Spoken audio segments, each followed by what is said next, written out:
budget phone you can buy right now. This is the Pixel 7a and this is the Galaxy A54.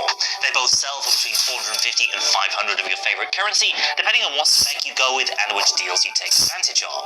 Both the 7a and A54 have different ideas about what a great budget phone should be, and while this hasn't been an easy decision, there is an overall winner here, and the reason why could be a bit controversial. I'm Alex Dobie, this is XDA TV, let's dive in. So both Google and Samsung have tried to distill the essence of their respective flagships down into a more affordable package. As such, you've got iconic design elements here recreated with a thriftier touch, and both phones look pretty attractive considering their price point. Google swaps out the more expensive Pixel's glass back panel with plastic while retaining the metal outer frame. Meanwhile, Samsung has a glass back, but that's framed inside an undeniably plasticky feeling border. For that reason, I have to give this early win to Google for one simple reason. In a phone of this size, your main contact points are the size of the device, and the A54 sidewalls just feel cheap compared to the 7a. Although the Pixel's rear panel is plastic, the part that you're actually gripping most of the time is metal. That might sound like a really small detail, but when you have these two side by side, it makes a big difference in which one feels more premium. On the other hand, the Galaxy gives you a larger 6.4-inch viewport that's going to feel roomier in games and other kinds of media, and it manages to boast a faster refresh rate too, 120Hz versus the Pixel's 90, though honestly I think you're going to be hard-pressed to tell the difference in terms of smoothness. 90 to 120 isn't as big a deal as going from an old 60Hz panel up to 90. Otherwise, both displays are excellent, promising an ample 1000 nits of peak brightness, and even using them out in the sun with sunglasses, both were more than legible in my testing. Being cheaper handsets, you've of course got to deal with a bit of a chin area down below here on both phones, but at this price point that's easy to live with. Audio-wise, both phones have a twin speaker setup with the earpiece backing up the bottom firing loudspeaker. I noticed a higher max volume from the A54, though with slightly less balanced output than the Pixel, which seemed to preserve more mids and bass. What you really start to get a feel for the different priorities with these phones, though, is when taking a top-down view of that spec sheet, and that really starts with the SoC. The Galaxy A54 runs an Exynos 1380, a mid-tier Samsung chip, but the Pixel uses a Google Tensor G2, same as the more expensive Pixel 7 Pro, which is basically a flagship SoC. This chip comparison is all the more interesting for phone nerds like me, because Google's Tensor is loosely based on Samsung's higher-end Exynos chips. That being the case, the main upgrades you'll see from the Tensor chip are the two faster Cortex-X1 cores and the beefier GPU. In my testing, that doesn't result in any huge performance gains in regular day-to-day apps, but if gaming is a priority, then the Google Tensor definitely has an edge.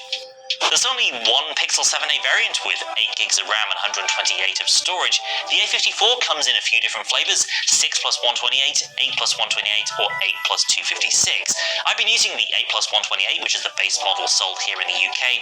If you're in a country where the 6GB version is sold, I definitely recommend stumping up the extra cash to upgrade to 8 if you can. Over 2 or 3 years of use, you're just going to have a better time with 8GB of RAM when it comes to multitasking and things like that. The Galaxy A54's larger size helps it fit in a 5,000 mAh battery, the same capacity as the flagship S23 Ultra. This, combined with a less powerful SoC, helps the A54 sip power in day-to-day tasks, so it's easy to get a full day and into a second with the A54. The Pixel, by comparison, is really nothing special in terms of its longevity. A single day per charge at best, and with heavier use you may want to consider an early evening top-up. And Samsung also offers faster wired charging too, up to 25 watts over USB-C. So the Pixel falls short of that on all three metrics: a smaller cell at just under 4,400 mAh, slightly weaker longevity, and slower refills at just 18 watts. But it does come with one key convenience that Samsung's missing: wireless charging. Sure, it's super basic wireless charging at a measly 7 watts, but for those opportunistic refills throughout the day, it's a great feature to have. It's part of what makes the 7a's very pedestrian battery life feel more okay to me, since I can just plop it down on the charging pad when I'm making lunch or whatever, and regain a few percent throughout the working day. Photography is another key area where cheaper phones like these are getting better all the time. And looking at the back of these two, you might expect Samsung to have an advantage. After all, it's 3 cameras versus 2, right?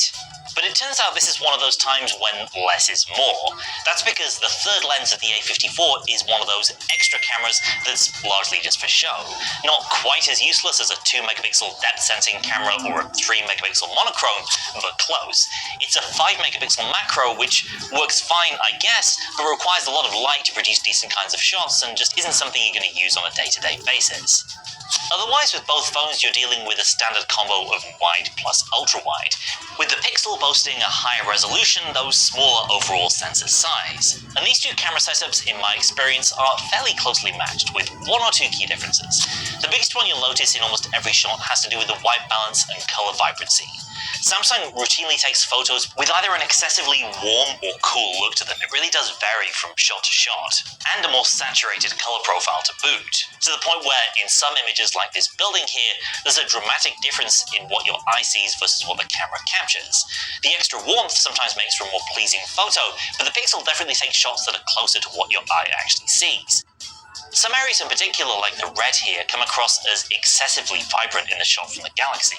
It's like you've grabbed the contrast slider and just pulled it all the way up, whereas again the Pixel captures the brightness of the red paint but in a more natural looking image.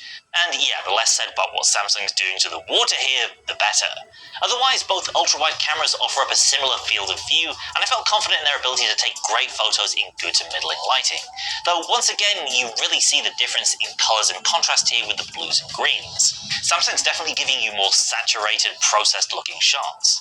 The biggest win from the Pixel undoubtedly is in telephoto performance. Sure, the Google camera has a slightly higher native resolution, but I think what's helping Google pull ahead of Samsung here is its super res zoom technology, which uses the motion of the optical stabilization module to capture more detail in shots at 2x to 5x.